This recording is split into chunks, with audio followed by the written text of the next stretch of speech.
तो स्वागत है आपका स्पेक्ट्रम में। हम पढ़ रहे हैं भारत में सिविल सेवाओं का विकास। ईस्ट इंडिया कंपनी द्वारा भारत में अपने वाणिज्यिक मामलों को देखने के लिए सिविल सेवा स्थापित की गई। ईस्ट इंडिया कंपनी ने वाणिज्यिक मामलों के लिए सिविल सेवा स्थापित की, जो भारत में प्राप्त किए गए क्षेत्रों के प्रशासनिक मामलों को देखने वाली सुव्यवस्थित तंत्र में तब्दील हो गई। वास्तव में शुरुआती दौर में सिविल सेवा शब्द का प्रयोग कंपनी के वाणिज्यिक मामलों को देखने वाले कर्मचारियों और सैन्य और नौसेना सेवाओं में कार्यरत कर्मचारियों के बीच अंतर करने के लिए किया गया। वास्तव में शुरुआती दौर में सिविल सेवा शब्द का प्रयोग कंपनी के वाणिज्यिक मामलों को देखने वाले कर्मचारियों और सैन्य तथा नौसेना सेवाओं में कार्यरत कर्मचारियों के बीच अंतर करने के लिए किया गया। धीरे धीरे लोक सेवकों को अन्य जिम्मेदारियां तथा प्राधिकार प्रदान किए गए। लॉर्ड कॉर्नवालिस गवर्नर जनरल, जो 1786 में बना और 1793 तक रहता है, उस कॉर्नवालिस जो था पहला गवर्नर जनरल था जिसने भारत में इन सेवाओं को प्रारंभ किया तथा उन्हें संगठित किया। उसने भ्रष्टाचार को रोकने के लिए निम्न कदम उठाए। पहला, वेतन में वृद्धि, निजी व्यापार पर पूर्ण प्रतिबंध, अधिकारियों द्वारा रिश्वत व उपहार इत्यादि लेने में पूर्ण प्रतिबंध। चौथा, वरिष्ठता यानी सीनियरिटी के आधार पर तरक्की यानी प्रमोशन दिए जाने को प्रोत्साहन भी उसने दिया। तो लॉर्ड कॉर्नवालिस पहला गवर्नर जनरल जिसने भारत में सिविल सेवाओं को शुरू किया उसने, और भ्रष्टाचार को रोकने के लिए भी कदम उठाए और सिविल सेवाओं को संगठित करने का कार्य उसने किया। वर्ष 1800 में वेलेजली, जो गवर्नर जनरल 1798 से लेकर के 1805 तक रहता है, 1798 में बना, 1805 तक रहा। इसके दरमियान ही उसने 1800 में वेलेजली ने प्रशासन के नए अधिकारियों को प्रशिक्षण देने के लिए फोर्ट विलियम कॉलेज की स्थापना की। सन 1800 में वेलेजली ने फोर्ट विलियम कॉलेज की स्थापना की। 1806 में कोर्ट ऑफ डायरेक्टर्स ने वेलेजली के इस कॉलेज की मान्यता रद्द कर दी और इसके स्थान पर इंग्लैंड के हैलीबरी में नवनियुक्त अधिकारियों के प्रशिक्षण हेतु ईस्ट इंडिया कॉलेज की स्थापना की। देखिए, वेलेजली ने तो 1800 में एक कॉलेज की स्थापना की, फोर्ट विलियम की, लेकिन कोर्ट ऑफ डायरेक्टर्स ने, निदेशक मंडल ने उसकी मान्यता रद्द कर दी। फिर 1806 में इंग्लैंड में एक जगह है हैलीबरी, वहाँ पर एक कॉलेज की स्थापना की गई, ईस्ट इंडिया कॉलेज उसे कहा गया। यहाँ भारत में नियुक्ति से पूर्व इन नव नियुक्त प्रशासनिक सेवकों को 2 वर्ष का प्रशिक्षण लेना पड़ता था। यानी कि इस हैलीबरी में भारत में कोई भी नव नियुक्त प्रशासनिक सेवक होता था, उनको वहाँ प्रशिक्षण लेना पड़ता था। अब हम समझते हैं 1853 के चार्टर अधिनियम में सिविल सेवा संबंधी प्रावधान। चार्टर अधिनियम 1853 में सिविल सेवा संबंधी प्रावधान। इस एक्ट के द्वारा नियुक्तियों के मामले में डायरेक्टरों का संरक्षण समाप्त हो गया। यानी 1853 के इस चार्टर के द्वारा जो डायरेक्टर थे, जो संरक्षण प्रदान करते थे नियुक्ति के मामले में, उनका संरक्षण समाप्त हो गया तथा सभी नियुक्तियां एक प्रतियोगी परीक्षा के द्वारा की जाने लगी, जिसमें किसी भी प्रकार का कोई भेदभाव नहीं रखा गया। कंपनी के उच्च पदों में नियुक्ति के लिए प्रारंभ से ही भारतीयों के लिए द्वार पूर्णतया बंद थे। कॉर्नवालिस का विचार था, डबल इन्वर्टेड कॉमा, हिंदुस्तान का प्रत्येक नागरिक भ्रष्ट है, डबल इन्वर्टेड कॉमा बंद। 1793 के चार्टर एक्ट द्वारा 500 पाउंड वार्षिक आय वाले सभी पद कंपनी के अनुबंध अधिकारियों के लिए आरक्षित कर दिए गए थे। कंपनी के प्रशासनिक पदों से भारतीयों को पृथक रखने के निम्नलिखित कारण थे। पहला, अंग्रेजों का यह विश्वास था कि ब्रिटिश हितों को पूरा करने के लिए अंग्रेजों को ही प्रशासन का दायित्व संभालना चाहिए। दूसरा, अंग्रेजों की यह धारणा थी कि भारतीय ब्रिटिश हितों के प्रति अयोग्य, अविश्वसनीय एवं असंवेदनशील हैं। तीसरा, ये धारणा कि जब इन पदों के लिए यूरोपीय ही पर्याप्त मात्रा में उपलब्ध हैं तथा उनके बीच ही इन पदों के लिए कड़ी प्रतिस्पर्धा है, तब ये पद भारतीयों को क्यों दिए जाएं। यद्यपि 1833 के चार्टर एक्ट के द्वारा कंपनी के पदों हेतु भारतीयों के लिए भी प्रवेश के द्वार खोल दिए गए, किंतु वास्तव में कभी भी इस प्रावधान का पालन नहीं किया गया। 1857 के पश्चात 1858 में साम्राज्ञी विक्टोरिया की घोषणा में यह आश्वासन दिया गया कि सरकार सिविल सेवाओं में नियुक्ति के लिए रंग भेद के आधार पर कोई प्रकार का भेदभाव नहीं करेगी तथा सभी भारतीय स्वतंत्रतापूर्ण अपनी योग्यता अनुसार प्रशासनिक पदों को प्राप्त करने में सक्षम होंगे। किंतु इस घोषणा के पश्चात भी सभी उच्च प्रशासनिक पद केवल अंग्रेजों के लिए सुरक्षित रहे। भारतीयों को फुसलाने एवं समानता के सिद्धांत का दिखावा देने के लिए डिप्टी मजिस्ट्रेट या डिप्टी कलेक्टर के पद सृजित कर दिए गए, जिससे भारतीयों को लगा कि वे इन पदों को प्राप्त कर सकते हैं, किंतु स्थिति ज्यों की त्यों बनी रही। अब हम समझते हैं भारतीय सिविल सेवा अधिनियम 1861। इस अधिनियम द्वारा कुछ पद अनुबद्ध सिविल सेवकों के लिए आरक्षित कर दिए गए, किंतु यह व्यवस्था की गई कि प्रशासनिक सेवाओं में भर्ती के लिए अंग्रेजी माध्यम से एक प्रवेश परीक्षा इंग्लैंड में आयोजित की जाएगी। भारतीय सिविल सेवा अधिनियम 1861 में क्या कहा गया? इस अधिनियम के द्वारा कुछ पद अनुबंध सिविल सेवकों के लिए आरक्षित कर दिए गए, किंतु ये व्यवस्था की गई कि प्रशासनिक सेवाओं में भर्ती के लिए अंग्रेजी माध्यम से एक प्रवेश परीक्षा होगी और वो भी इंग्लैंड में आयोजित होगी, जिसमें ग्रीक एवं लैटिन भाषाओं के विषय होंगे। प्रारंभ में इस परीक्षा के लिए आयु 23 वर्ष थी, तदुपरांत आयु 23 से 22 की गई 1860 में। 1866 आते आते 21 वर्ष कर दी गई और अंत में घटा करके 1878 के आसपास 19 वर्ष कर दी गई।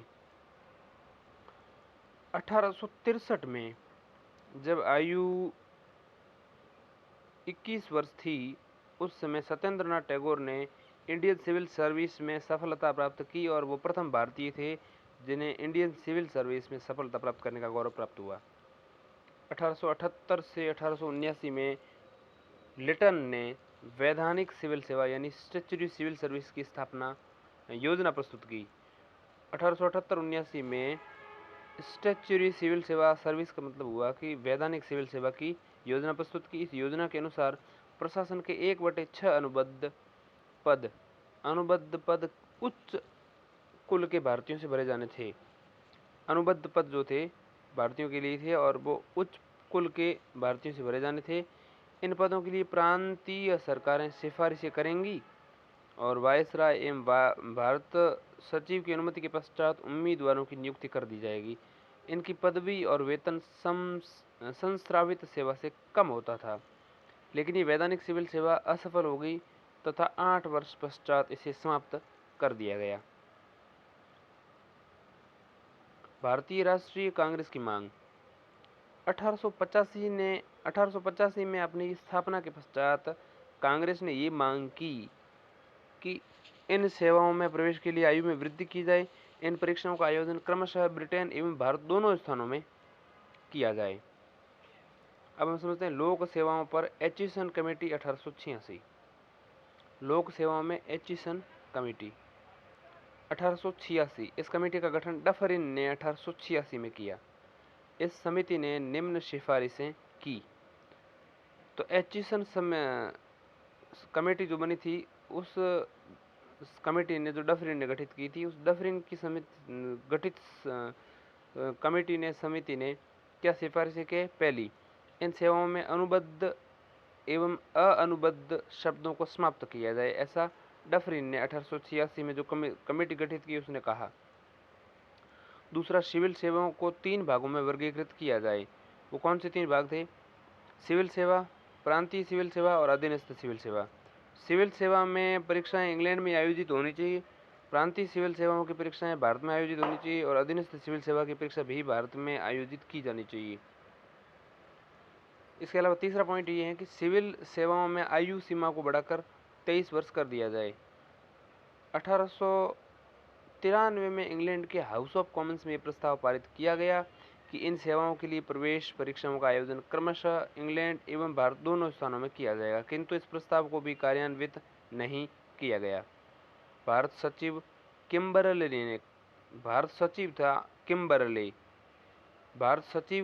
ने कहा, सिविल सेवाओं में पर्याप्त संख्या में यूरोपियों का होना आवश्यक है। यह एक ऐसा मुद्दा है जिसे त्यागा नहीं जा सकता, बंद। अब हम समझेंगे मांटफोर्ड सुधारों 1919 में सिविल सेवा के संदर्भ में किए गए। तो मांटफोर्ड सुधारों को 1919 में सिविल सेवा में किया गया। तो सुधारों में 1919 में जो सिविल सेवा आई मांटफोर्ड सुधारों के तहत, वो क्या थी?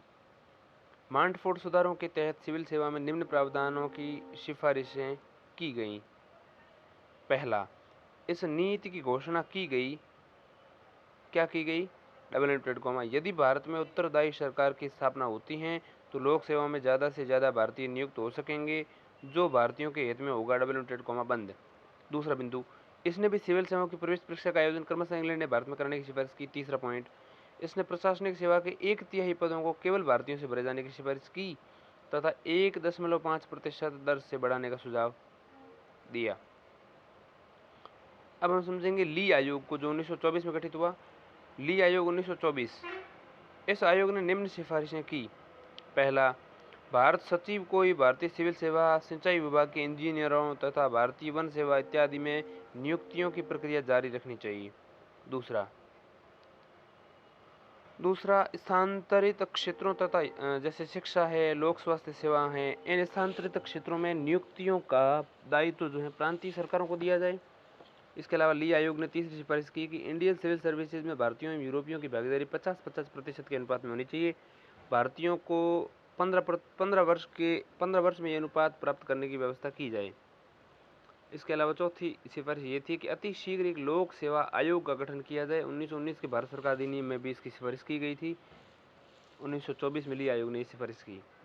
अब हम समझते हैं भारत सरकार अधिनियम 1935 के अंतर्गत सिविल सेवा। इस अधिनियम 1935 के इस अधिनियम में सिफारिश की गई कि केंद्रीय स्तर पर एक संघीय लोक सेवा आयोग तथा प्रांतों में प्रांतीय लोक सेवा आयोग की स्थापना की जाए, लेकिन प्रशासन में नियंत्रण एवं अधिकार जैसे मुद्दों अंग्रेजों के हाथों में केंद्रित रहे और सिविल सेवाओं का भारतीयकरण करने के प्रयासों को अधिक सफलता नहीं मिली, क्योंकि अभी भी सरकार प्रशासन में भारतीयों की भागीदारी के पक्ष में नहीं थी। ब्रिटिश शासन के अंतर्गत सिविल सेवाओं का मूल्यांकन। तो evaluation of civil services under the British rule. कानून एवं नीति निर्धारक संस्थाओं से भारतीयों को अलग रखने की एक सोची समझी रणनीति के तहत इस दिशा में अनेक कदम उठाए गए। वे संस्थाएं जो नीतियां बनाने एवं उन्हें क्रियान्वित करने जैसे कार्यों के लिए उत्तरदायी थीं, उनमें भारतीयों की नियुक्ति बंद कर दी गई। साथ ही प्रशासन के महत्वपूर्ण विभागों से भारतीयों को दूर रखा जाने लगा। भारतीय जनपद सेवा, इंडियन सिविल सर्विस जनपद सेवा ICS में भी यूरोपियनों की श्रेष्ठता स्थापित करने के प्रयास किए गए। इन सभी उद्देश्यों के लिए मुख्यतः 2 तरीके अपनाए गए। 2 तरीके कौन से अपने गए, ध्यान दीजिएगा। पहला, यद्यपि 1863 में सत्येंद्रनाथ टैगोर के भारतीय सिविल सेवाएं सफल होने के पश्चात प्रथम भारतीय इन सेवाओं में भारतीयों को सहभागिता बढ़ने लगी थी, किंतु इन सेवाओं में भारतीयों को सफल होने से रोकने के लिए प्रवेश नियमों को और कड़ा किया गया, अत्यंत कड़ा कर दिया गया। भारतीय सिविल सेवा के लिए प्रवेश परीक्षा लंदन में आयोजित की जाती थी। इसमें अंग्रेजी माध्यम से ही परीक्षा दी जा सकती थी। इसके विषय में शास्त्रीय, यूनानी और लैटिन विषय जैसे सम्मिलित थे, जिनका अध्ययन भारतीयों के लिए अत्यंत कठिन था। पुनश्च 1859 में परीक्षार्थियों की अधिकतम आयु सीमा 23 से घटाकर 22 कर दी गई। फिर 1878 में 19 वर्ष कर दी गई। दूसरा क्या किया गया कि शासन के सभी महत्वपूर्ण और उच्च वेतन वाले पदों पर यूरोपियनों का अधिकार था। राष्ट्रवादी नेताओं के भारी दबाव के कारण यद्यपि 1918 के पश्चात प्रशासन के भारतीयकरण की प्रक्रिया प्रारंभ तो हो गई, किंतु इसकी गति अभी भी काफ़ी धीमी थी तथा अधिकांश महत्वपूर्ण पदों पर यूरोपियनों का ही अधिकार था। लेकिन धीरे धीरे भारतीयों को इस बात का आभास होने लगा कि केवल सिविल सेवा का ही भारतीयकरण आवश्यक नहीं, अपितु शासन की सभी प्रमुख शक्तियों को भारतीयों को हस्तांतरित की जानी चाहिए। इसका कारण यह था कि भारतीय सिविल सेवा के कुछ भारतीयों को छोड़कर अधिकांश भारतीय अभी भी साम्राज्यवादी शासकों के पक्ष में ही कार्यरत थे। आधुनिक भारत में पुलिस व्यवस्था का सूत्रपात। पूर्व औपनिवेशिक भारत में मुगलों एवं अन्य स्वतंत्र राज्यों में सरकारें कुलीन, तंत्रीय, निरंकुश एवं सैन्य प्रकृति की थीं। वहाँ दक्ष पुलिस तंत्र का अभाव था। यहाँ तक कि बंगाल, बिहार और उड़ीसा में 1765 से लेकर के 1772 के दौरान द्वैध शासन के दौरान कानून व्यवस्था और शांति बनाए रखने के साथ अपराध और अपराधियों से निपटने के लिए भी जमींदारों से उम्मीदें की जाती थी कि वे कर्मियों की व्यवस्था एवं प्रबंध करें, जिसमें थानेदार शामिल थे। लेकिन प्रायः जमींदार अपने कर्तव्यों की उपेक्षा करते थे और कुख्यात डाकुओं के गैंग के साथ गठजोड़ करके लूट में अपना हिस्सा लेते थे। इसलिए वर्ष 1770 में फौजदार एवं अमील जैसी संस्थाओं को समाप्त कर दिया गया। हालांकि 1774 में वॉरेन हेस्टिंग्स ने फौजदार संस्था को पुनः स्थापित किया और डकैती, हिंसा एवं अव्यवस्था से निपटने में जमींदारों को उनकी मदद करने के लिए कहा गया। 1775 में बड़े जिलों के मुख्य कस्बों में फौजदार थाने स्थापित किए गए और उनकी सहायता के लिए कई छोटे पुलिस स्टेशन भी गठित किए गए। ब्रिटिश शासनाधीन पुलिस व्यवस्था में क्रमिक विकास का वर्णन निम्न प्रकार किया गया है। अब 1791 में क्या किया गया देखिए। सर्वप्रथम कॉर्नवालिस ने कानून एवं व्यवस्था की स्थापना के लिए पुलिस बल को भली भांति संगठित किया। उसने पुरानी पुलिस व्यवस्था का आधुनिकीकरण किया। जिलों को 400 वर्ग मील के क्षेत्रों में विभाजित कर दिया गया। प्रत्येक थाने को एक दारोगा के अधीन कर दिया गया। दारोगा की सहायता के लिए पुलिस कर्मचारी नियुक्त किए गए। प्रत्येक जिले को पुलिस अधीक्षक यानी सुपरिटेंडेंट ऑफ पुलिस के अधीन रखा गया। पुलिस अधीक्षक जिले का सबसे बड़ा पुलिस अधिकारी था। ग्रामीण क्षेत्रों में जमींदारों के पुलिस संबंधी अधिकार समाप्त कर दिए गए। पुलिस कर्मचारियों में तत्परता तथा ईमानदारी लाने के लिए इनके वेतन बढ़ा दिए गए तथा हत्यारों एवं चोरों को पकड़ने के लिए पुरस्कार की व्यवस्था की गई। 1808 में क्या किया गया देखिए। मेयो ने प्रथम डिवीजन मेयो ने जो है प्रत्येक डिवीजन के लिए एक पुलिस अधीक्षक यानी कि एसपी यानी कि सुपरिटेंडेंट ऑफ पुलिस की नियुक्ति की। मेयो ने प्रत्येक डिवीजन के लिए और इसकी सहायता के लिए बहुत से गोयंदा यानी कि स्पाइसेज नियुक्त किए। किंतु कालांतर में गोयंदा भ्रष्ट हो गए और स्थानीय जनता के साथ लूट खसोट मचाने लगे। 1814 में क्या किया गया। 1808 में मेयो ने ये की थी व्यवस्था। 1814 में क्या हुआ, कोर्ट ऑफ डायरेक्टर्स के एक आदेश द्वारा बंगाल को छोड़कर अन्य सभी स्थानों में कंपनी द्वारा दरोगा और उसके सहायकों की नियुक्ति के अधिकार को समाप्त कर दिए गए। अब हम समझते हैं लॉर्ड विलियम बेंटिक जब गवर्नर जनरल था उस समय उसने क्या सुधार किए। लॉर्ड विलियम बेंटिक 1828 से लेकर के 1835 तक जो है वो गवर्नर जनरल रहा। पुलिस अधीक्षक एसपी सुपरिटेंडेंट ऑफ पुलिस के कार्यालय को समाप्त कर दिया था इस विलियम बेंटिक ने। अब ये व्यवस्था की गई विलियम बेंटिक के शासन के दौरान या उसने जब किया था तो उसने जिले का कलेक्टर या दंडाधिकारी जिसको कहते हैं मजिस्ट्रेट, पुलिस विभाग का प्रमुख या प्रत्येक संभाग यानी डिवीजन का आयुक्त यानी कमिश्नर, मतलब एक तो दंडाधिकारी जिसको मजिस्ट्रेट कहते हैं और प्रत्येक संभाग यानी डिवीजन कमिश्नर पुलिस अधीक्षक के पद का दायित्व भी निभाएगा। लेकिन इस व्यवस्था से अनेक दुष्प्रभाव उत्पन्न हुए। पुलिस बल का संगठन दुर्बल हो गया। जिला दंडाधिकारी कार्य के बोझ से दब गए। सर्वप्रथम प्रेसिडेंसी नगरों में जिला दंडाधिकारियों एवं कलेक्टरों के कार्यों को पृथक किया गया। 1860 में पुलिस आयोग की सिफारिशों से भारतीय पुलिस अधिनियम 1861 बना। 1860 में पुलिस आयोग की सिफारिशों से भारतीय पुलिस अधिनियम 1861 बना। इस आयोग ने निम्न सिफारिशें की। पहला, नागरिक पुलिस वाहिनी की व्यवस्था की गई थी। यह गांवों की वर्तमान चौकसी व्यवस्था को संचालित करेगा। गांव में चौकीदार यह कार्य करता था तथा इसका अन्य पुलिस वाहिनियों से प्रत्यक्ष संबंध होगा।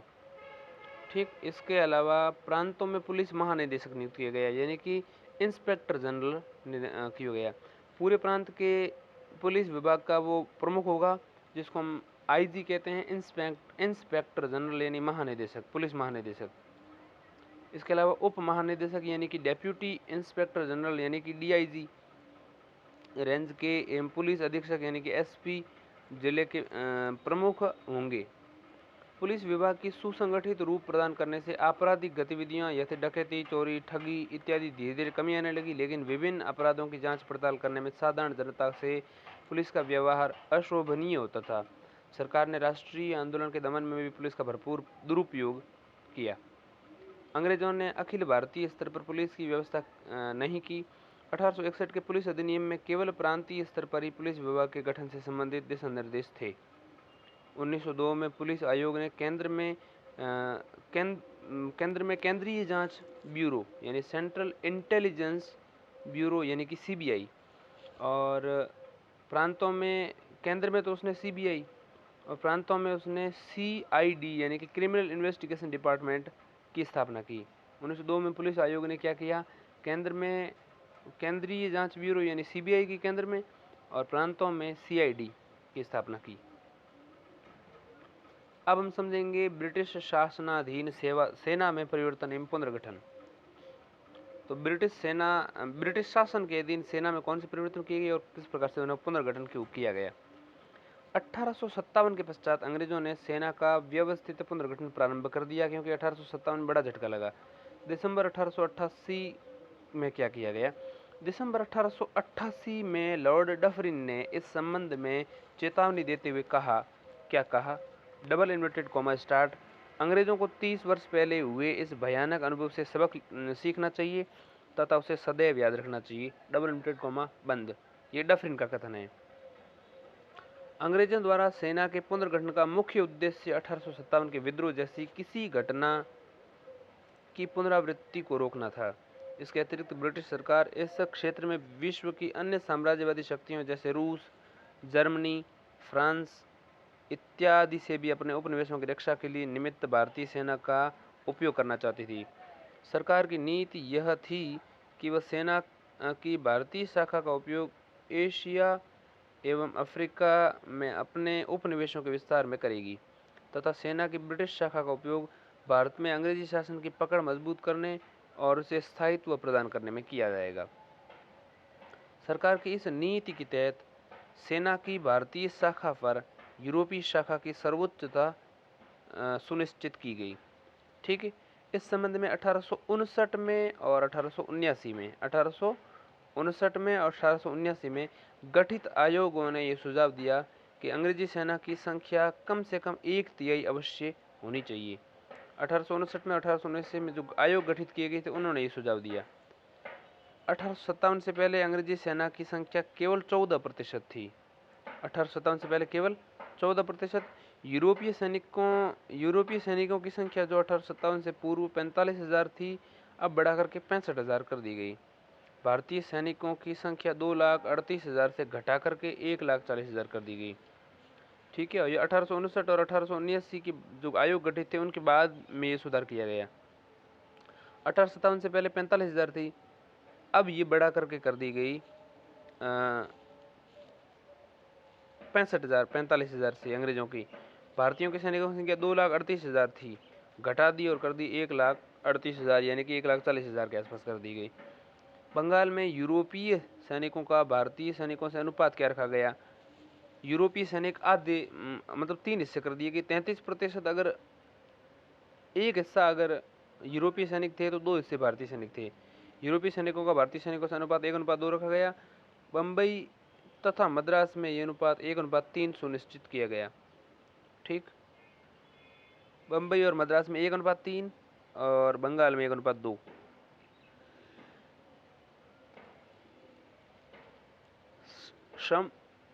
संवेदनशील भौगोलिक क्षेत्रों तथा सेना के महत्वपूर्ण विभागों जैसे तोपखाने, सिग्नल्स, सशस्त्र बलों में कड़ाई से यूरोपियनों का एकाधिकार स्थापित किया गया।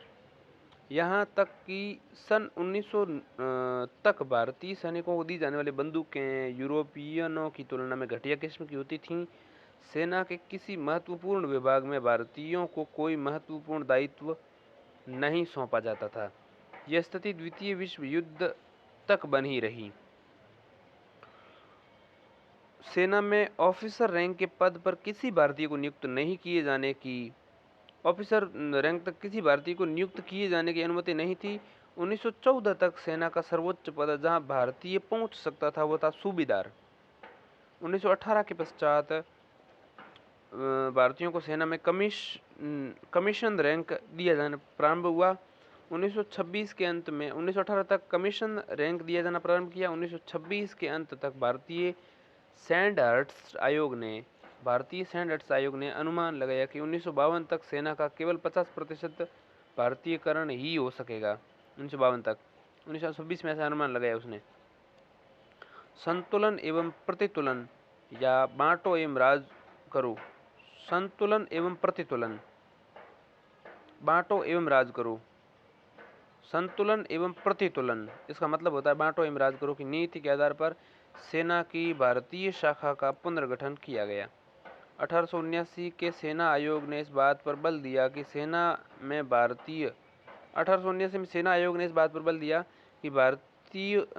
भारतीयों को डबल इन्वर्टेड कॉमा सेना में भारतीयों को शक्तियों से संतुलित किया जाए तथा यूरोपियनों की सर्वोच्चता स्थापित की जाए।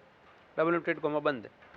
सन 1887 से 1992 सॉरी 1887 से 1892 तक सेना के कमांडर इन चीफ यानी मुख्य सेनापति रहे रॉबर्ट्स के काल में 1880 के समय एक नई विचारधारा का विकास हुआ। 1880 के समय में रॉबर्ट्स के काल में एक नई विचारधारा का विकास हुआ। इसके अनुसार लड़ाकू जाति एवं गैर लड़ाकू जातियों की स्थिति स्पष्ट करनी चाहिए। रॉबर्ट्स 1880 के टाइम पीरियड में यह किया गया। इससे विशिष्ट समुदायों से अच्छे फौजी प्राप्त हो सकेंगे।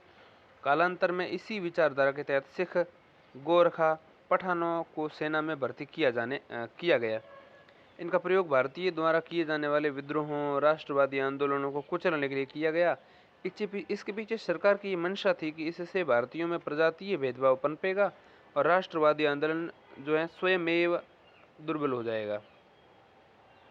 1857 के विद्रोह में वे स्थान जहां के सैनिकों ने विद्रोहियों को साथ दिया था, गैर लड़ाकू जाति के घोषित कर दिए गए।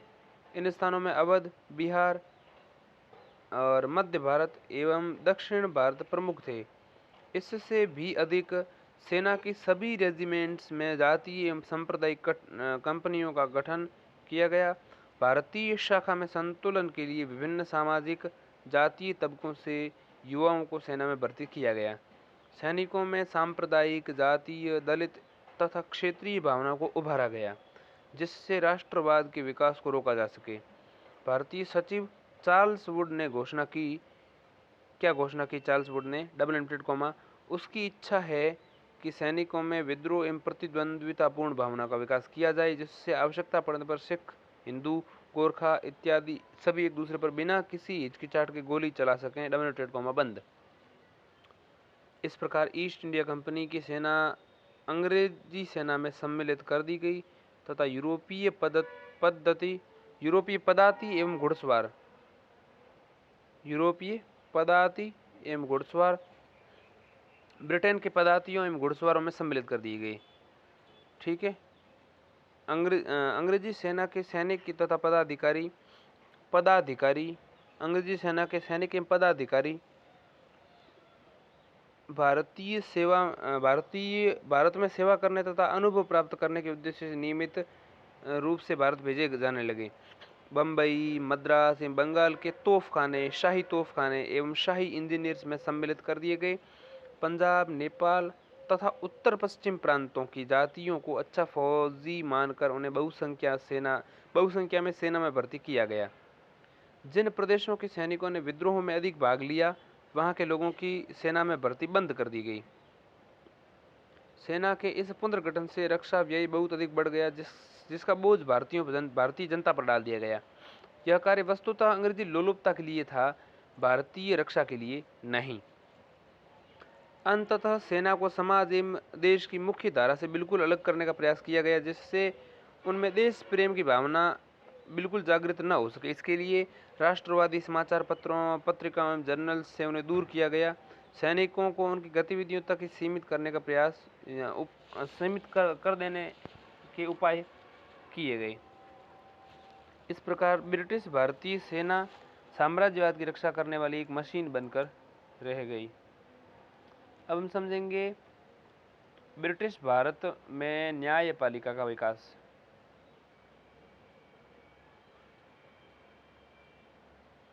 अब देखिए न्यायपालिका का विकास है वो पढ़ रहे हैं हम। तो औपनिवेशिक पूर्व भारत या तो मुगल काल में या उससे पूर्व यानी प्राचीन भारत सहित सारे समग्र रूप से न तो न्यायिक व्यवस्था की उचित प्रक्रियाओं को अपनाया गया था और न ही अधीनस्थ न्यायालयों का कोई उचित संगठन था। हिंदुओं के बीच अधिकतर मुकदमों या मामलों को जाति बुजुर्गों द्वारा या ग्राम पंचायतों द्वारा सुलझाया जाता था। मुस्लिम समुदाय में न्यायिक प्रशासन की इकाई काजी था। राजा और बादशाह को न्याय की सर्वोच्च अदालत समझा जाता था और न्याय प्रदान करने की प्रक्रिया प्रायः स्वेच्छाचारी होती थी। सामान्य विधि व्यवस्था की शुरुआत अभिलेखित न्यायिक निर्णयों पर आधारित को ईस्ट इंडिया द्वारा 1726 में मद्रास, कलकत्ता और बॉम्बे में स्थापित मेयर कोर्ट को स्थापित करने से माना जा सकता है। भारत में ईस्ट इंडिया मतलब सामान्य विधि व्यवस्था की शुरुआत अगर देखें तो अभिलेखित न्यायिक निर्णयों पर आधारित को ईस्ट इंडिया व्यवस्था की शुरुआत को हम कब देख सकते हैं? ईस्ट इंडिया द्वारा 1726 में मद्रास, कलकत्ता एवं बॉम्बे में स्थापित मेयर कोर्ट को स्थापित करने से माना जाता है। 1726 व्यापारिक कंपनी से शासकीय शक्ति में परिवर्तित होने के साथ न्यायिक व्यवस्था के नवीन तत्वों में मौजूद मुगल न्यायिक परिवर्तनों को न्यायिक व्यवस्था को भी प्रतिस्थापित कर दिया गया। उन परिवर्तनों का संक्षिप्त वर्णन निम्न प्रकार है। सबसे पहले क्या सुधार किए गए 1726 से लेकर के? वॉरेन हेस्टिंग्स के अधीन सुधार किए गए। जब अंग्रेज जो हैं बंगाल में वहाँ पर थोड़ा प्रशासनिक और क्षेत्रीय इलाकों को भी जीत लेते हैं तो तब वे क्या परिवर्तन करते हैं? तो 1772 से 1785 में वॉरेन हेस्टिंग्स ने क्या सुधार किया? देखिए, वॉरेन हेस्टिंग्स के अधीन जब पहला गवर्नर जनरल था उसने न्यायिक सुधारों की दिशा में वॉरेन हेस्टिंग्स द्वारा किए गए प्रयास अत्यधिक सफल रहे। न्यायिक व्यवस्था में सुधार जो उसने किए काफ़ी सफल रहे। उसने मुगल शासकों की न्यायिक प्रणाली को अपनाने का प्रयास किया। इससे पूर्व न्याय व्यवस्था अत्यंत अस्पष्ट व असंतोषजनक थी। वॉरेन हेस्टिंग्स ने न्याय व्यवस्था को दुरुस्त करने के लिए निम्नलिखित कदम उठाए। वॉरेन हेस्टिंग्स ने जो पहला कदम उठाया, ध्यान दीजिएगा, पहला क्या कदम उठाया? पहला कदम उठाया उसने कि प्रत्येक जिले में एक जिला दीवानी अदालत प्रत्येक जिले में एक जिला दीवानी अदालत एवं जिला फौजदारी अदालत स्थापित की जाएगी। एक तो दीवानी अदालत होगी, एक फौजदारी अदालत होगी, यानी पहली बार अदालतों को दीवानी और फौजदारी आधार पर बांटा गया था वॉरेन हेस्टिंग्स के टाइम पे। दूसरा उसने किया, जिला दीवानी अदालत में न्याय का कार्य कलेक्टर के अधीन होता था। दीवानी अदालत में कलेक्टर के अधीन होता था और यहाँ दीवानी मामलों की सुनवाई की जाती थी। इन अदालतों में हिंदुओं के लिए हिंदू विधि और मुसलमानों के लिए मुस्लिम विधि लागू होती थी। इन अदालतों में 500 रुपये तक के मुकदमे की सुनवाई हो सकती थी। जिला दीवानी अदालत के ऊपर सदर दीवानी अदालत होती थी, जहां जिला दीवानी अदालत के फैसले के विरुद्ध अपील की जा सकती थी। सदर दीवानी अदालत में अध्यक्ष, सर्वोच्च परिषद के प्रधान तथा अन्य सदस्य होते थे। इनकी सहायता के लिए भारतीय अधिकारी होते थे। जिला फौजदारी अदालत में फौजदारी मामलों की सुनवाई की जाती थी। यह अदालत एक भारतीय अधिकारी के अधीन होती थी, जिसकी सहायता के लिए मुफ्ती और काजी होते थे। फौजदारी अदालत में फौजदारी मामलों की सुनवाई की जाती थी और ये एक भारतीय अधिकारी के अधीन होती थी, जिसकी सहायता से मुफ्ती और काजी होते थे सहायता के लिए। यह अदालत भी कलेक्टर के सामान्य नियंत्रण में होती थी। मतलब दोनों अदालतें कलेक्टर के नियंत्रण में होती थी।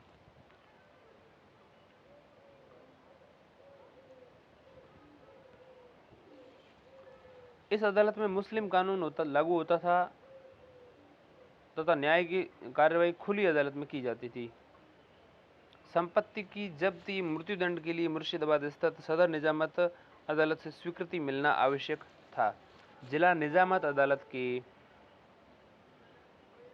विरुद्ध सदर निजामत अदालत में अपील की जा सकती थी। इसका एक अध्यक्ष, एक उप निजाम तथा एक मुख्य मुफ्ती, एक मुख्य काजी और 3 मौलवी उसकी सहायता करते थे। अब हम समझते हैं 1773 का अंतर। तो 1773 के रेगुलेटिंग एक्ट द्वारा कलकत्ता में एक सुप्रीम कोर्ट की स्थापना की गई। इसके अधिकार क्षेत्र में कलकत्ता में रहने वाले सभी अंग्रेज भारतीय आते थे। यदि किसी मामले में दोनों पक्ष सहमति दें तो यह कलकत्ता से बाहर के मुकदमों की सुनवाई भी कर सकता था। यहाँ अंग्रेजी कानून लागू होता था 1773 वाले एक्ट में, ठीक है, लेकिन अक्सर सुप्रीम कोर्ट में अन्य न्यायालयों के मध्य टकराव होता रहता था। सुप्रीम कोर्ट में और अन्य न्यायालयों के बीच में क्या होता था? टकराव, क्योंकि अंग्रेजी कानून अलग चलते थे और बाकी की अदालतें अलग चलती थी। जैसे मैंने बताया, फौजदारी अदालतें और दीवानी। फौजदारी अदालत में जो है मुस्लिम कानून लागू होता था और दीवानी अदालतों में हिंदुओं के लिए हिंदू विधि तथा मुसलमानों के लिए मुस्लिम विधि लागू होती थी।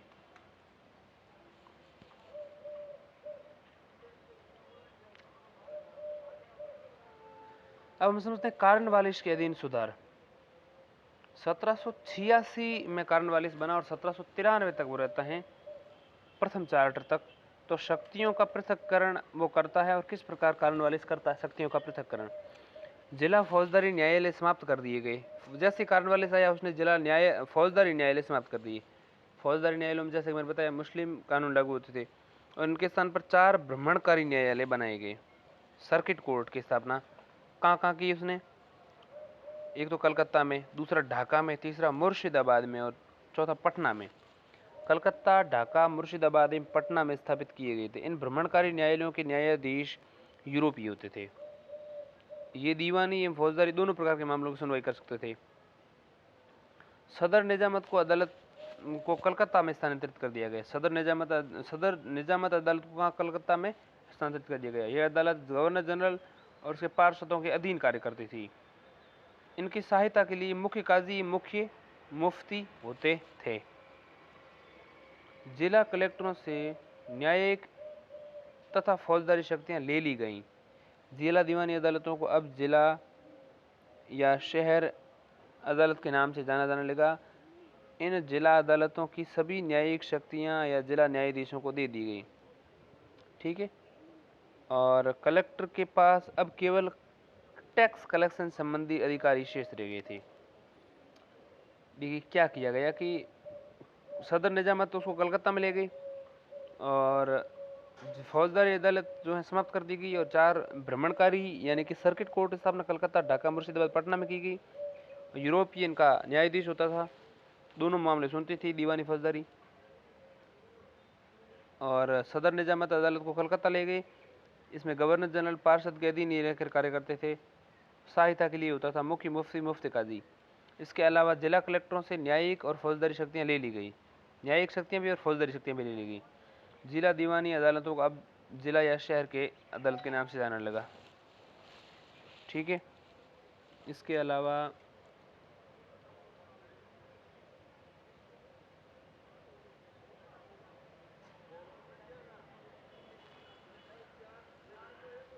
इसके अतिरिक्त जिला कलेक्टर के पास अब केवल कर संबंधी शक्तियां रह गई थी। उनसे जो हैं न्यायिक शक्तियां और फौजदारी शक्तियां, मतलब जो भी थी न्यायिक और फौजदारी शक्तियां ले ली गई। जिला अदालत जो थी दीवानी अदालत, उसको अब जिला या शहर अदालत के नाम से जाना जाने लगा। इन जिला अदालतों की सभी न्यायिक शक्तियां जिला न्यायाधीशों को दे दी गई। ठीक है। कलेक्टरों से लेगी, जिला न्यायाधीशों को दे दी गई। कलेक्टर जो था उससे छीन ली और जज को दे दी। कलेक्टर के पास अब केवल टैक्स कलेक्शन संबंधी अधिकार रह गए थे। अब देखिए दीवानी अदालतों की एक क्रमिक लड़ी यानी ग्रेडेशन स्थापित किया गया। दीवानी अदालतों की क्रमिक लड़ी बता दी गई। किस प्रकार से ग्रेड किया? देखिए ग्रेडेशन, ग्रेड बना करके सबसे पहले मुंसिफ अदालत भारतीय अधिकारी के अधीन कर दी गई। दूसरा फिर रजिस्ट्रार की अदालत यूरोपीय न्यायाधीश के अधीन कर दी गई। जिला न्यायालय जिला न्यायाधीश के अधीन कर दी गई। जिला न्यायालयों के ऊपर 4 प्रांतीय न्यायालय, फिर कलकत्ता में सदर निजामत अदालत, और फिर सपरिषद सम्राट यानी किंग इन काउंसिल। 5000 से अधिक मूल्य की मामलों की सुनवाई वहाँ हो सकती थी। अब हम समझते हैं कार्नवालिस संहिता को। तो कार्नवालिस कोड क्या है?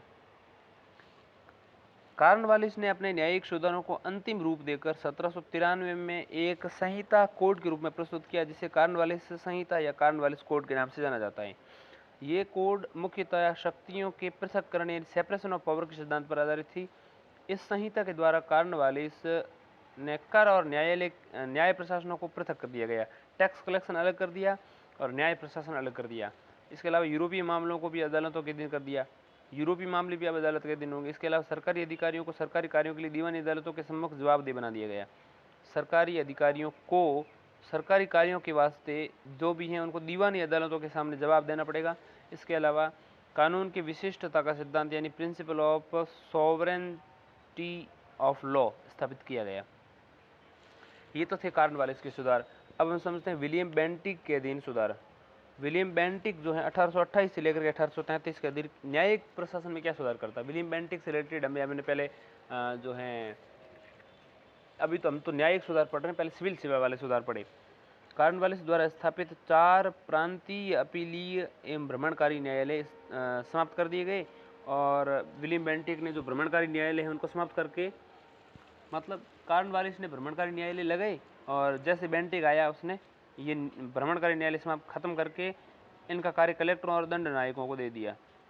ठीक, इनका न्याय जो है कलेक्टरों को दे दिया, मजिस्ट्रेट को दे दिया, जो राजस्व और भ्रमणकारी आयुक्तों यानी कि रेवेन्यू एंड सर्किट कमिश्नर्स के अधीन होते थे।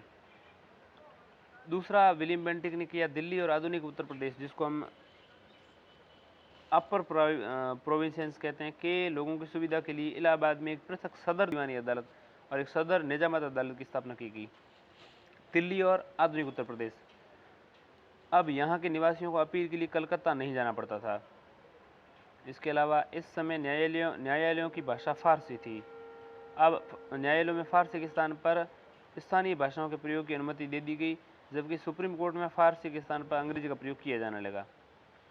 इसके अलावा 1833 में भारतीय विधि को संहिताबद्ध करने के लिए मैकाले की अध्यक्षता में एक विधि आयोग का गठन किया था। बेंटिक ने काफ़ी अच्छे सुधार किए, भाषा को भी छूट दे दी।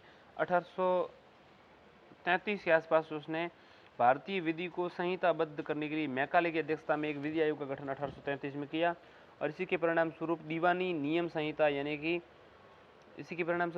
दीवानी नियम संहिता 1859 में, भारतीय दंड संहिता 1860 में और फौजदारी नियम संहिता 1861 में आई। भारतीय दंड संहिता यानी कि इंडियन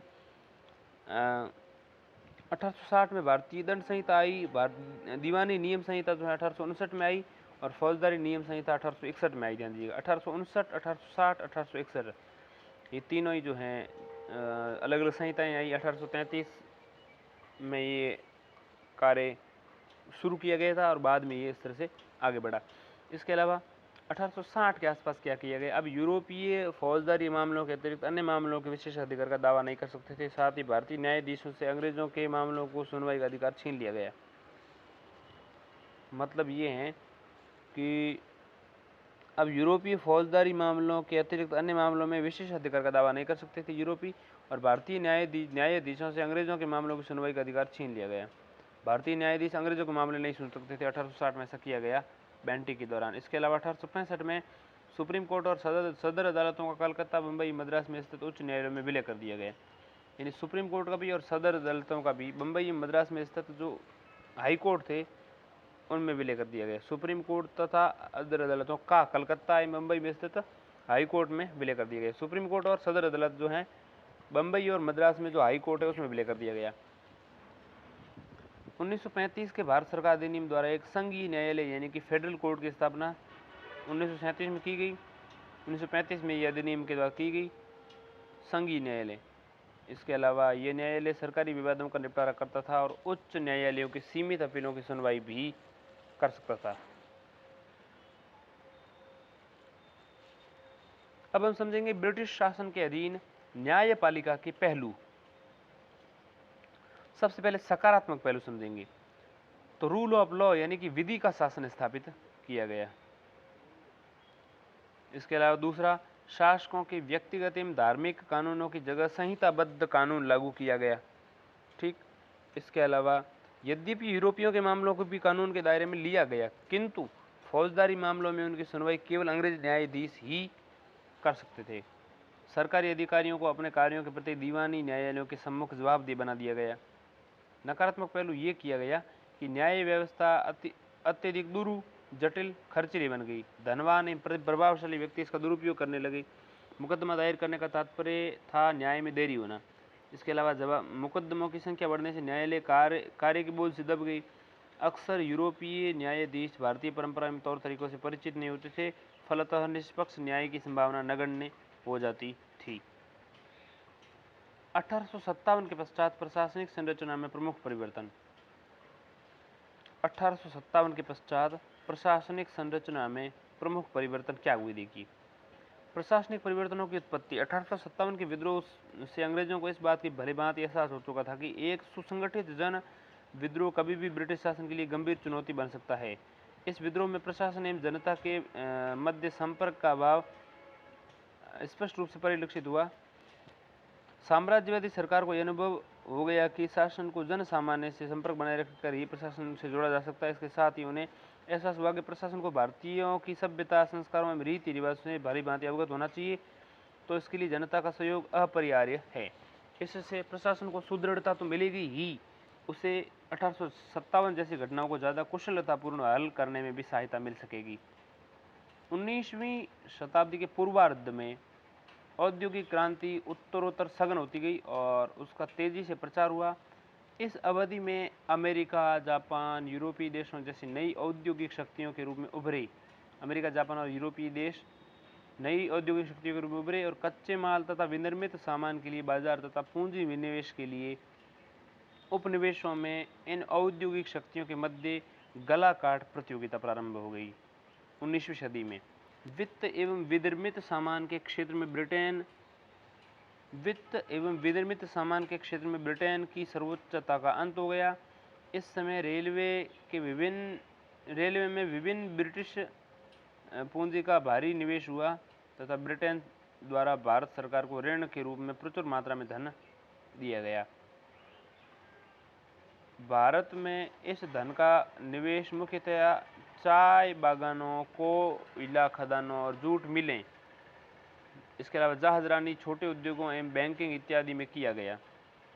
इन सभी कारकों ने मिलकर भारत में उपनिवेशवाद का एक नया युग प्रारंभ किया। भारत में उपनिवेशी सरकार का मुख्य लक्ष्य अपनी स्थिति को सुदृढ़ और सुरक्षित करना था, जिससे ब्रिटेन में आर्थिक और वाणिज्यिक हितों की रक्षा कर सकें तथा विश्व में अन्य भागों में जब भी जहां भी संभव हो सके विस्तार कर सकें।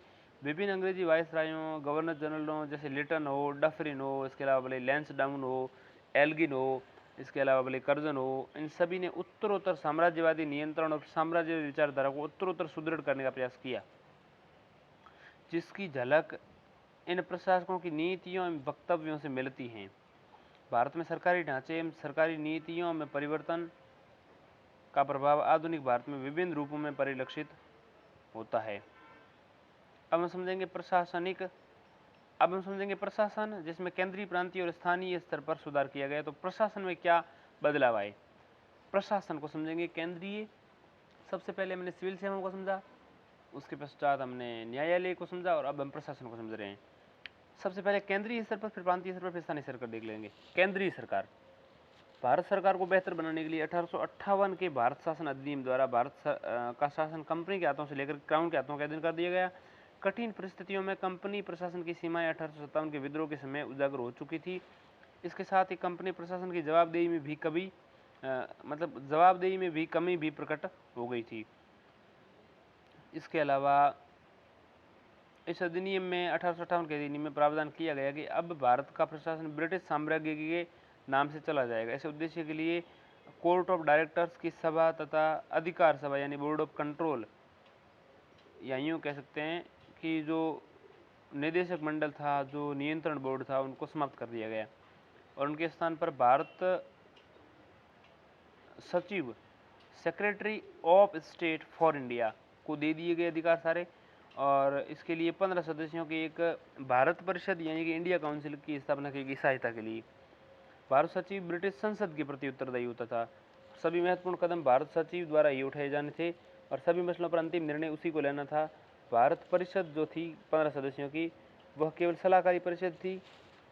1874 में पिट्स इंडिया अधिनियम द्वारा 1774 में पिट्स इंडिया अधिनियम द्वारा शुरू की गई द्वैध शासन व्यवस्था जो है अब समाप्त हो गई।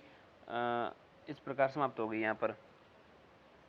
लेकिन इतना होते हुए भी भारत में संबंधित सभी ब्रिटिश संसद में ही नीत होती थी। इतना होते हुए भारत से संबंधित सभी शक्तियाँ ब्रिटिश संसद में ही नीत होती थी।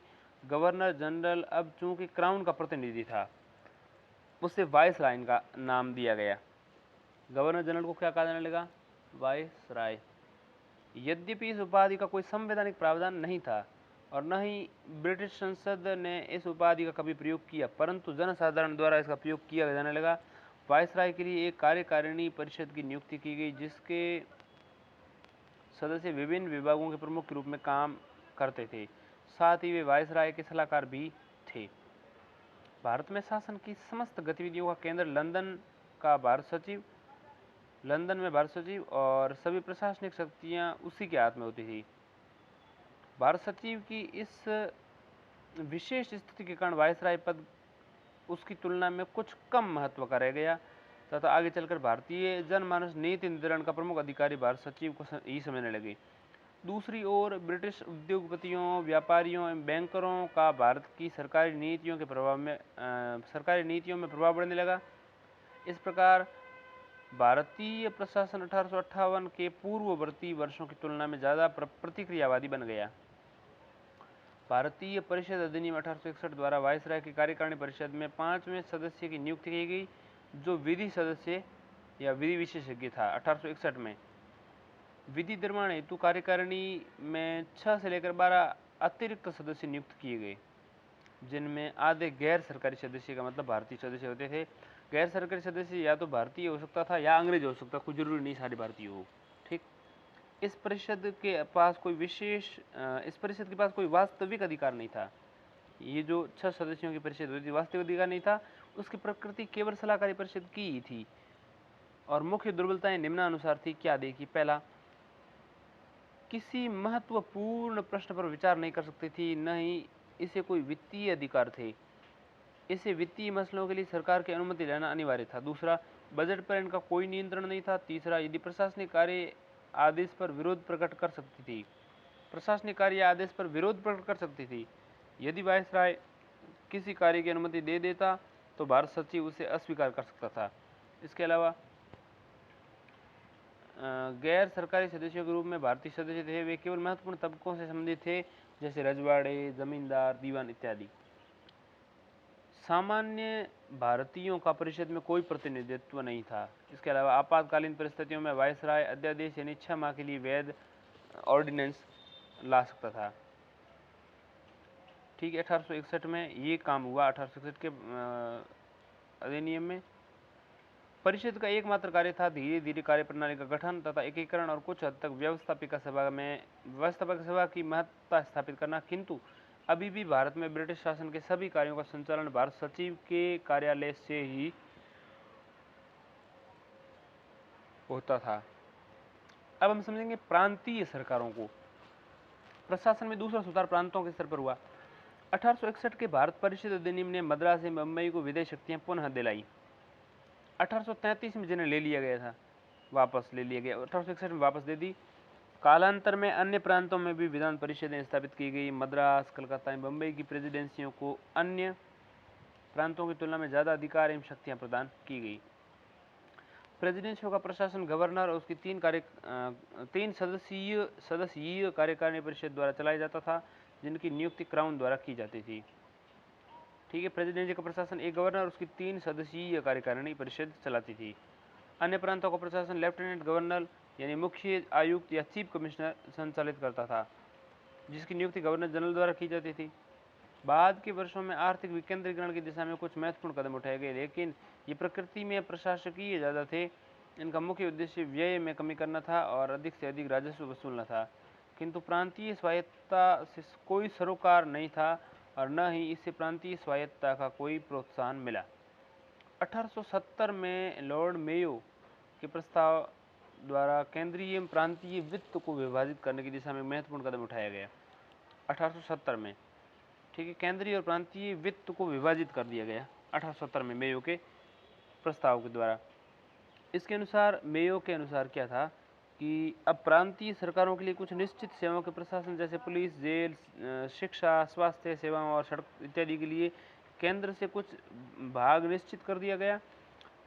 अब प्रांतीय सरकारें इन सेवाओं के प्रशासन हेतु अपने इच्छानुसार धन की मांग कर सकती थी। फिर 1870 में लिटन के द्वारा कुछ क्षेत्रों जैसे भू राजस्व, सामान्य प्रशासन एवं कानून एवं न्याय का हस्तांतरण प्रांतों में कर दिया गया। इसके अतिरिक्त प्रांतीय सरकारें प्रांतों द्वारा वसूल की जाने वाली कुछ मदों जैसे स्टैंप, उत्पाद शुल्क एवं आयकर से कुछ निश्चित भाग प्राप्त करती थी। 1870 में ऐसा किया गया। आगे 1882 में राजस्व के समस्त स्रोतों को 3 भागों में विभाजित कर दिया गया। 1882 में जो टैक्स कलेक्शन होता था, रेवेन्यू, उस रेवेन्यू को 3 भागों में बांट दिया गया। पहला सामान्य, दूसरा प्रांतीय और तीसरा विभाजन जो है केंद्र एवं प्रांतों के मध्य। सामान्य में केंद्र को जाने वाला, प्रांतों में प्रांत राज्यों को, और तीसरा वह जिसमें केंद्र एवं राज्यों को विभाजन हो जाए। और इस प्रकार जो है समस्त स्रोत जो थे 3 प्रकार बांट दिए गए 1882 में। एक तो सामान्य में तो केंद्र को ही जो सोर्सेज केंद्र को सीधा राजस्व टैक्स कलेक्शन देते थे वो प्रांतीय में राज्यों को जाने वाला टैक्स और बाकी दोनों के बीच में विभाजित कर दिया गया। किंतु इसके बावजूद भी केंद्रीय सरकार की सर्वोच्चता बनी रही और प्रांतों पर उसका पूर्ण नियंत्रण यथावत रहा। जब से केंद्रीय एवं प्रांतीय सरकारें ब्रिटिश सरकारों तथा भारत सचिव के नियंत्रण में आ गई, ये व्यवस्था और अनिवार्य बना दी गई। अब हम समझेंगे स्थानीय स्वायत्त संस्थाएं। सरकार द्वारा ये निर्णय किया गया कि नगर पालिकाओं को और जिला बोर्डों को प्रोत्साहन देकर प्रशासन का और अधिक विकेंद्रीकरण किया जाए। विचार ये था कि ये स्थानीय विकास विभिन्न स्थानीय मुद्दों शिक्षा, स्वास्थ्य, सफाई, जलापूर्ति, सड़क एवं अन्य स्थानीय आवश्यकताओं के कार्यों का संचालन करें और इसके लिए वित्तीय संसाधनों के रूप में स्थानीय कर यानी टैक्स वसूलें। ऐसे बहुत से कारक थे जिन्होंने सरकार के लिए ये आवश्यक बना दिया कि वह स्थानीय निकायों के क्षेत्र में सुधार करें और इसके लिए आवश्यक कदम उठाए गए। अब क्या कदम उठाए गए? पहला तो ये कि अतिशय केंद्रीयकरण के कारण सरकार के सम्मुख जो वित्तीय संकट की समस्या थी उसे विकेंद्रीकरण द्वारा हल किया गया। दूसरा यह किया गया कि यूरोप में स्थानीय संस्थाओं के विकास से महसूस किया जाने लगा कि भारत में भी इनका उन्नयन और विकास किया जाए, तभी यूरोप से आर्थिक संपर्क में भी वृद्धि हो सकेगी। तीसरा यह किया गया राष्ट्रवाद के उफान को स्थानीय स्वायत्त संस्थाओं के विकास को रोकने में मदद मिलेगी। इसके अलावा चौथा यह किया कि ब्रिटिश नीति निर्धारकों के एक तबके ने यह महसूस किया कि प्रशासन के कुछ भागों का भारत विकास जो है ब्रिटिश सर्वोच्चता के बिना होना चाहिए, भारतीयों से होना चाहिए। इससे भारत के तीव्र गति से हो रहे राजनीतिकरण को रोका जा सकेगा। पांचवा एक स्थानीय स्तर पर वसूले गए करों का उपयोग स्थानीय स्वायत्त संस्थाओं द्वारा करने से सरकार के प्रति आलोचना को कम किया जा सकेगा। इसके अलावा अभी तक सरकार पर यह आरोप लगाया गया जाता रहा कि वह राजस्व का अधिकांश भाग सरकारी सेवकों और उच्च वर्गों के लोगों पर व्यय करती हैं और स्थानीय विकास की उसने उपेक्षा की है। स्थानीय प्रशासन के विकास से संबंधित महत्वपूर्ण चरणों का वर्णन निम्न प्रकार किया जा सकता है। तो स्थानीय प्रशासन के लिए क्या किया गया? पहला, 1864 से लेकर के 1868 के मध्य क्या किया गया कि इस अवधि में पहली बार स्थानीय स्वायत्त संस्थाओं का निर्माण किया गया, किंतु अभी इसके अधिकांश सदस्य सरकार द्वारा मनोनीत किए जाते थे और इनका प्रमुख जो होता था वो जिला दंडाधिकारी यानी कि डिस्ट्रिक्ट मजिस्ट्रेट होता था। इस प्रकार इसका स्वरूप अतिरिक्त कर संग्रहित करने वाली संस्थाओं से कुछ अधिक नहीं था। 1870 का मेयो प्रस्ताव। भारतीय परिषद अधिनियम 1861 द्वारा वैधानिक विकेंद्रीकरण की नीति प्रारंभ की गई और 1870 जो है उसमें मेयो का 1870 का वित्तीय विकेंद्रीकरण का प्रस्ताव उसका प्राकृतिक परिणाम था। 1870 में क्या किया? मेयो ने वित्तीय विकेंद्रीकरण किया और इस प्रस्ताव के द्वारा कुछ विभागों जैसे स्वास्थ्य, शिक्षा, सड़क इत्यादि का नियंत्रण प्रांतीय सरकारों को दे दिया गया और इसके फलस्वरूप स्थानीय वित्त की प्रक्रिया प्रारंभ हुई और उसने बजट को संतुलित करने के लिए प्रांतीय सरकारों को संतुलित बनाए रखने के लिए कर लगाने का अधिकार दिया प्रांतीय सरकारों को और शेष धन जो है केंद्रीय कोष से प्राप्त होता था। मेयो के इस प्रस्ताव में सुझाव दिया गया कि स्थानीय स्वायत्त शासन को सुदृढ़ बनाया जाए और इस उद्देश्य से नगर पालिकाओं को विकसित किया जाए और इनमें भारतीय और यूरोपियों का अधिकाधिक सहयोग किया जाए। इस उद्देश्य की पूर्ति के लिए विभिन्न प्रांतीय सरकारों ने कई नगर पालिका अधिनियम बनाए और 1871 में बंगाल जिला बोर्ड उपकर अधिनियम द्वारा बंगाल के ग्रामीण क्षेत्रों में स्थानीय स्वशासन प्रारंभ करने का प्रथम प्रयास किया गया। इस प्रकार अधिनियम मद्रास, पंजाब और उत्तर पश्चिम प्रांत यानी आधुनिक उत्तर प्रदेश में भी बनाए गए। अब हम समझते हैं 1882 का रिपन प्रस्ताव। 1882 के आसपास रिपन प्रस्ताव। 1882 का लॉर्ड रिपन का प्रस्ताव स्थानीय स्वायत्त शासन के विकास के लिए महत्वपूर्ण घटना थी। 1882 में लॉर्ड रिपन ने ऐसा क्या किया? रिपन की सरकार स्थानीय स्वायत्त संस्थाओं के विकास में असमानता को दूर करना चाहती थी, इसलिए सरकार ने सुझाव दिया कि प्रांतीय सरकारों को स्थानीय संस्थाओं के वित्तीय विकेंद्रीकरण की वही नीति अपनानी चाहिए जो लॉर्ड मेयो की सरकार ने प्रारंभ की। रिपन के इस प्रस्ताव के प्रमुख बिंदु निम्नानुसार थे। रिपन ने क्या कहा? पहला कि स्थानीय स्वायत्त संस्थाओं का विकास किया जाना चाहिए और लोगों की राजनीतिक व लोकप्रिय शिक्षा का साधन है। देखिए, स्थानीय स्वायत्त संस्थाओं का विकास किया जाना चाहिए क्योंकि यह लोगों की राजनीतिक में लोकप्रिय शिक्षा का साधन है। इससे प्रशासन में सुधार होगा। दूसरा, शहरी एवं ग्रामीण क्षेत्रों में स्थानीय प्रशासन से संबंधित नीतियों में परिवर्तन किया जाए और इन्हें कुछ निश्चित टैक्सेज के आरोपण का अधिकार दे दिया जाए। इस व्यवस्था से इन संस्थाओं के लिए राजस्व की आय के स्रोत सुनिश्चित हो सकेंगे। इसके अलावा इन संस्थाओं में गैर सरकारी सदस्यों का बहुमत होना चाहिए और सरकारी सदस्य चाहें तो इसके लिए चुनाव भी कराया जा सकता है। यदि सरकारी सदस्य चाहें तो इसके लिए चुनाव कराए जा सकते हैं, ऐसा रेपन ने कहा। इसके अलावा रेपन ने कहा कि इन संस्थाओं का अध्यक्ष गैर सरकारी सदस्य में से ही बनाया जाना चाहिए, भारतीयों को ही बनाना चाहिए, कहने का मतलब ये है।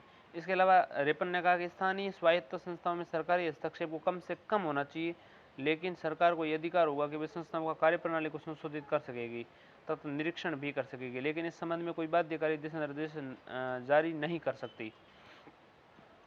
इसके अलावा कुछ निश्चित मामलों में सरकारी अधिनियमों की अनुमति आवश्यक होगी, जैसे ऋण में वृद्धि करने के लिए, नए करों को लागू करने के लिए, किसी निर्माण कार्य की लागत का अनुमानित लागू से अधिक होना। इसके अलावा नए नियमों और उप नियमों का बनाना, नगर पालिका की संपत्ति को बेचेगा या गिरवी रखना, इसके अलावा बेचना या गिरवी रखना, इन सभी चीज़ों में जो है अंग्रेजों की अनुमति की बात की गई।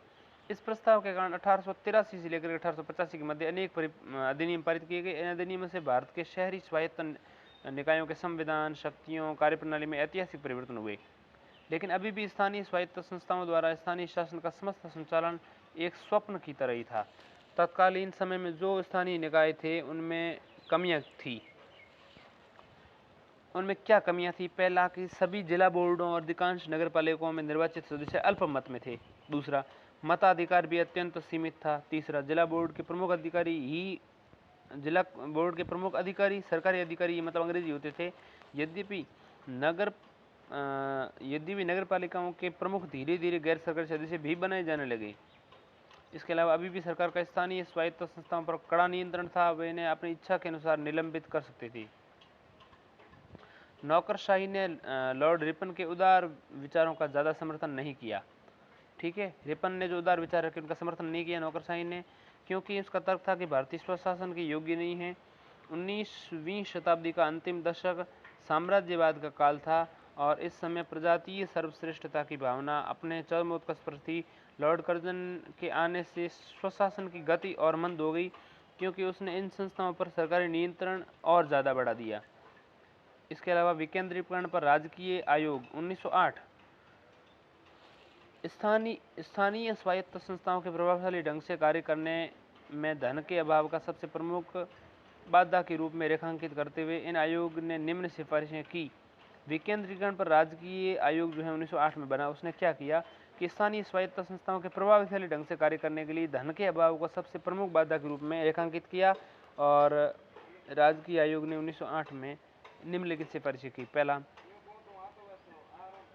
पहला उसने ये किया कि इसने सुझाव दिया कि ग्राम पंचायतों को अधिक शक्तियां प्रदान की जाए, जैसे छोटे मामलों में न्यायिक अधिकार, ग्रामीण क्षेत्रों में छोटे कार्यों के लिए खर्चे बढ़ाने का अधिकार, ग्राम विद्यालयों का निर्माण, इसके अलावा प्रशासन एवं उनका भरण पोषण, छोटे ईंधन और चारे का संचय इत्यादि। दूसरा, आयोग ने उप जिला बोर्डों के महत्व पर विशेष बल दिया और सिफारिशें की कि प्रत्येक तालुक या तहसील में उप जिला बोर्डों का गठन किया जाए और इनका ग्रामीण बोर्ड के प्रशासन का मुख्य साधन बना दिया जाए। उप जिला बोर्ड जिला बोर्डों के अधीन नहीं होने चाहिए और जिला बोर्ड और उप जिला बोर्डों का पृथक अस्तित्व होना चाहिए, ऐसा कहा। इसके अलावा आयोग जो बना था, उस आयोग ने 1908 में जो बना, उस आयोग ने और क्या कहा, आयोग ने ये भी सिफारिश की कि जिला बोर्ड और उप जिला बोर्डों का पृथक सुनिश्चित किया जाए। नगर पालिकाओं के संबंध में आयोग ने सिफारिश की कि टैक्स लगाने की शक्ति जो है नगर पालिकाओं के संदर्भ में उन्होंने क्या कहा, किसी प्रकार का नियंत्रण नहीं लगाया जाए, उन्हें जल आपूर्ति निकासी की योजनाओं के अतिरिक्त किसी अन्य उद्देश्य की प्रांतीय सहायता नहीं दी जानी चाहिए। इसके अलावा नगर पालिकाओं का प्राथमिक शिक्षा एवं यदि वे चाहें तो मिडिल वर्नाक्यूलर स्कूल की भी जिम्मेदारी उन्हें दी जाए। सरकार को माध्यमिक शिक्षा, अकाल सहायता, अस्पताल, पशु शिक्षा के कार्य से पूर्ण रूप में मुक्त कर दिया जाए। 1915 के भारत सरकार के प्रस्तावों में राजकीय विकेंद्रीकरण आयोग की सिफारिशों पर सरकारी प्रतिक्रिया व्यक्त की गई। प्रस्ताव में नए करों का सुझाव अस्वीकार कर दिया गया। आयोग के सुझाव केवल कागज पर ही रह गए।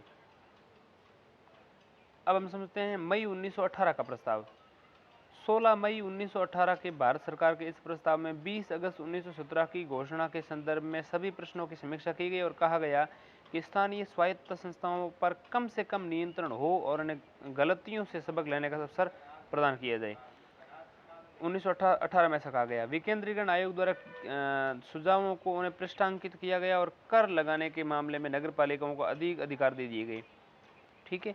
इसके अलावा ग्राम पंचायत को केवल स्थानीय संस्थाओं का प्रतीक बनकर ही रहना चाहिए, अपितु इन्हें ग्रामीण जीवन मतलब प्रतीक बनकर ही नहीं रहना चाहिए ग्राम पंचायतों को, बल्कि उन ग्राम पंचायतों को ग्रामीण जीवन के आधुनिक और सर्वांगीण विकास का प्रयास भी करना चाहिए। प्रस्ताव में यह भी कहा गया कि जहां तक हो सके स्थानीय संस्थाओं का प्रतिनिधि संस्थाओं का स्वरूप दिया जाए और किसी भी क्षेत्र में उनका अधिकार वास्तविक हो, नाम मात्र का अधिकार न हो। अब हम समझते हैं दोहरे शासन के अधीन 1919 के भारत शासन अधिनियम के दौरान स्थानीय स्वायत्त संस्थान एक हस्तांतरित विषय बन गया। ठीक, जिसका नियंत्रण जो है लोकप्रिय शक्ति के अधीन हो गया। प्रांतों को अपनी आवश्यकताओं के अनुसार स्थानीय स्वायत्त संस्थाओं के विकास की अनुमति प्रदान की गई और केंद्रीय सरकार ने इस विषय पर प्रांतीय सरकारों को आदेश देने बंद कर दिए। अनुसूचित करों के नियमों के अनुसार प्रांतीय करों तथा स्थानीय करों की सूची को पृथक कर दिया गया। अनुसूचित करों के अनुसार देखें तो प्रांतीय कर अलग कर दिए गए, स्थानीय कर अलग कर दिए, सूची अलग कर दी, किंतु वित्त अभी भी आरक्षित विषय था। अतएव भारतीय मंत्री इस विषय में कुछ ज्यादा नहीं कर सकता था। मई 1930 में साइमन आयोग ने अपनी रिपोर्ट में स्थानीय स्वायत्त संस्थाओं के वित्तीय अधिकारों के संबंध में उल्लेख किया, किंतु इस तथ्य की ओर ध्यान आकर्षित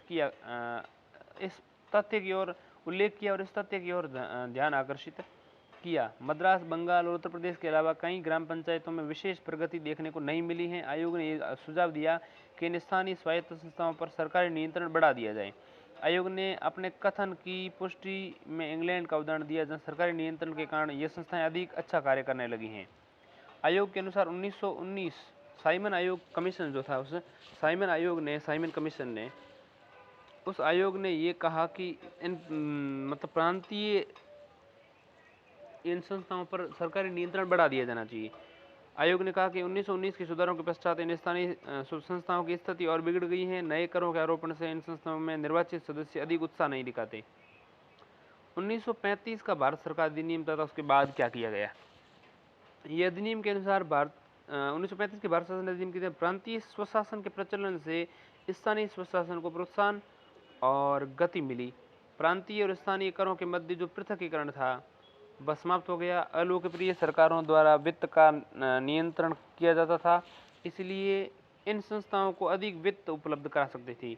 यद्यपि सभी प्रांतों में स्थानीय संस्थाओं को अधिक कार्यभार दिया गया, लेकिन उनकी कर आरोपण की शक्ति न केवल वही रही अपितु कम कर दी गई। उनकी चुंगी बढ़ाने, संपत्ति, व्यवसाय इत्यादि पर करों में वृद्धि करने की शक्तियां कम कर दी गई। विकेंद्रीकरण आयोग की सिफारिशों को भी लागू नहीं किया गया। 1947 तक बिना प्रांतीय सरकारों की आज्ञा के बिना स्थानीय संस्थाएं नए कर नहीं लगा सकती थी। स्वतंत्र भारत के संविधान में राज्य सरकार को निर्देशित किया गया कि 1947 तक बिना प्रांतीय सरकारों की आज्ञा के स्थानीय संस्थाएं नए कर नहीं लगा सकती थी। प्रांतीय सरकारें आदेश दे तो ही बिना कर लगा सकती थी। और स्वतंत्र भारत के संविधान में राज्य सरकारों को निर्देशित किया गया कि वे ग्राम पंचायतों का विकास और प्रभावी स्थानीय स्वायत्त संस्थाओं रूप में करें। अनुच्छेद 40 कहता है ऐसा कि अनुच्छेद डीपीएसपी में जो है ग्राम पंचायतों का गठन किया जाना चाहिए, राज्य सरकारों की जिम्मेदारी है। संविधान के 73वें और 74वें संविधान संशोधन के द्वारा सरकार ने शहरी और ग्रामीण स्वायत्त संस्थाओं को सुदृढ़ करने के लिए प्रयास किया। सरकार की योजना है कि इन संस्थाओं का अधिक अधिकार सौंप कर स्थानीय स्वशासन को मजबूत बनाया जाए।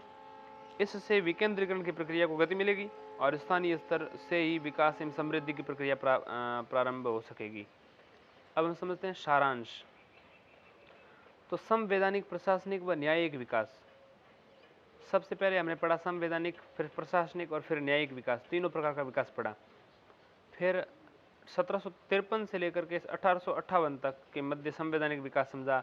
1700 1753 के बाद 1773 में रेगुलेटिंग एक्ट आता है, फिर पिट्स इंडिया एक्ट 1784, फिर कॉर्नवालिस का नियम 1786 वो बनता है गवर्नर जनरल, फिर 1793 का चार्टर, 1813 का चार्टर, 1833 का चार्टर, 1853 का चार्टर।